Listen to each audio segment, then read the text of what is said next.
Picture this. You're an alien god with daddy issues and a pointy hat. First day conquering Earth, most villains would start with explosions, but you're starting with why. Your glorious purpose? Freeing humanity from that pesky burden called freedom. And how do you pitch this? Not with a PowerPoint. You teleport in, eat their bullets for breakfast, and steal their best employee with a magic glow stick. He basically did what every tech startup dreams of. He acquired the key asset, poached top talent, and made their office disappear. Except literally. Mark Zuckerberg is taking notes. Nick Fury just watched his workplace become a crater, but instead of crying into his eye patch, he chooses violence. Well, organized violence. He looks at his burning building and says, "As of right now, we are at war." She's literally tied to a chair getting tortured, and Coulson calls like your mom during a boss fight. Can this wait? She's about to get everything from this Russian guy, probably his Netflix password too, when she finds out her work bestie, Hawkeye, got brainwashed. Suddenly, Torture Tuesday is canceled. Her first new task, recruiting a rage monster. This is the world's most stressful job interview. Natasha's trying to keep it chill, but Banner tests her by faking a Hulk out just to see if she'll run. It's like pretending to throw up during a first date to check if they're really into you. Except if she fails this vibe check, she gets thrown through several continents. Fury's pitch to Cap is simple. Want to save the world? That's it. No salary negotiation, no benefits package. Just pure, uncut purpose. This scene is Tony's ego doing CrossFit. He won't join the team because it wasn't his idea. The man literally says, "I don't like being handed things," while being handed a chance to save Earth. Welcome to the world's most expensive group project. You've got a frozen soldier, a rage monster, 2 master assassins, and a billionaire who thinks he's the main character. This is what happens when you make a team without an icebreaker activity. They're all standing there like it's the first day of school, except everyone could accidentally destroy the school. While Loki's out here cosplaying as history's worst dictator, this random grandpa just said, "Nah." No supersuit, no magic hammer, just old man energy and zero patience for nonsense. S.H.I.E.L.D. had contingencies for everything. Alien invasion, robot uprising, even a bad hair day for Fury. But Thor showing up is like your ex crashing your wedding. Nobody planned for this. Remember when your mom said, "Use your words"? These 3 missed that lesson. While Earth's mightiest heroes are having a testosterone measuring contest in the woods, Loki's watching from a cliff, probably live tweeting the whole thing.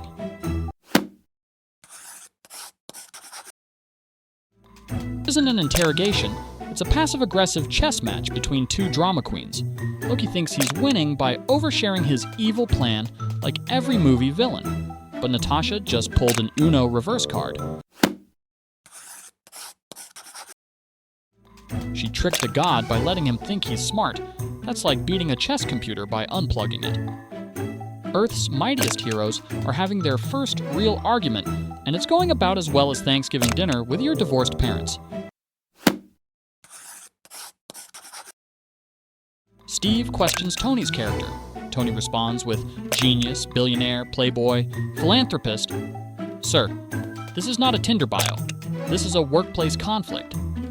Hawkeye still has his security badge and knows exactly where to aim.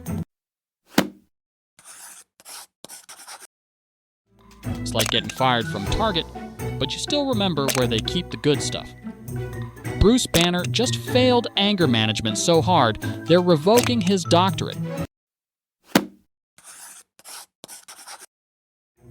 His brain just went from professor to primal in 0.5 seconds. This is what insurance companies call, "We're dropping your coverage." Remember in school when the teacher left and two kids immediately started fighting? That's Thor and Hulk right now. Thor's trying to use his words like, "Brother, please think." Meanwhile, Hulk's vocabulary is limited to smash and various grunting sounds.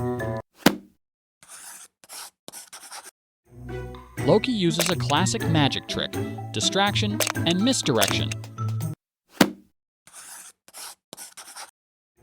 Except instead of pulling a rabbit from a hat, he's putting a spear through Coulson. Nick Fury just turned his dead employees' trading cards into a motivational poster.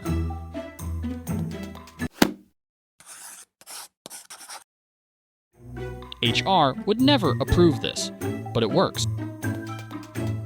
This is Loki's product launch, Portal to Space Hell, now available in Manhattan.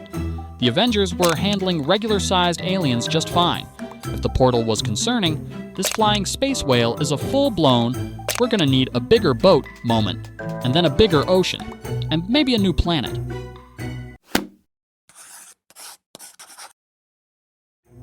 Cap just told Bruce to get angry at the flying space whale, like asking water to get wet. Most people count to 10 when angry. Banner counted to smash and made it a career. Cop asks, "Why should I take orders from you?" Cap doesn't pull out his resume or mention the whole World War II thing. He just frisbees 3 aliens into next week.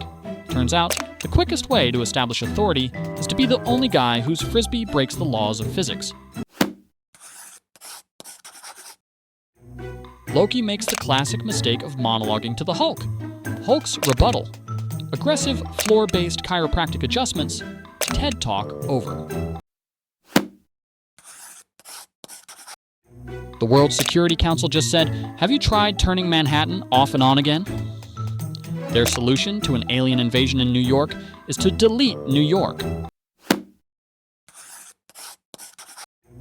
This is like treating a headache with a guillotine.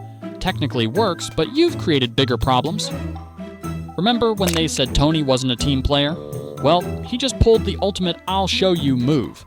While everyone else is punching aliens at ground level, this man said, "Hold my arc reactor," and yeeted himself into space with a nuke.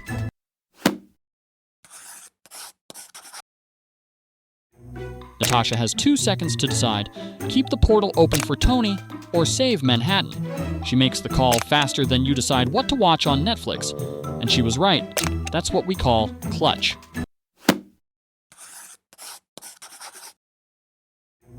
The Hulk just invented the world's worst alarm clock. Instead of a gentle sunrise simulation, it's "wake up or I'll smash you again." Tony wakes up immediately.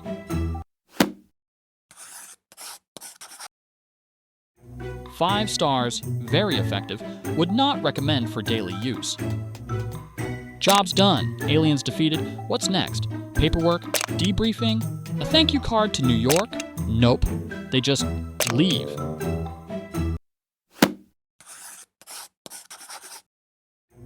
They saved the world and immediately ghosted like it's the end of a group project. Meanwhile, the real boss is getting the worst performance review in cosmic history. Thanos smiles, not because he's happy, but because he just decided to do it himself. It's the smile of a manager who's about to fire everyone, including half the universe.